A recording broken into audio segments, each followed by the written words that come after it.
দিয়ে সম্ভবত যাওয়া যাবে না।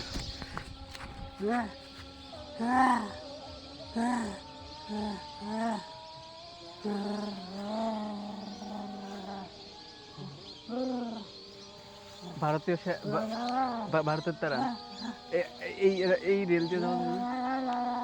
ওই জায়গাতে কি ভারতের সীমান্ত?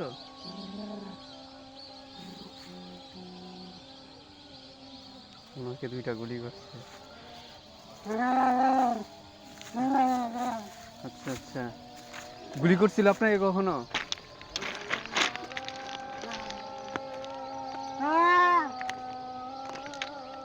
আচ্ছা, ওনাকে গুলি করছে 2টা ভারতের বিএসএফ, তো আমাদেরকে যেতে না করতেছে। ফিরে যাওয়াটাই ভালো। গুলি খাওয়ার চেয়ে এখনো যেহেতু বাংলাদেশের সাথে সম্পর্ক ভালো না, তো ওই হিসেবে আমার ফিরে যাওয়াটাই অনেকটা ভালো।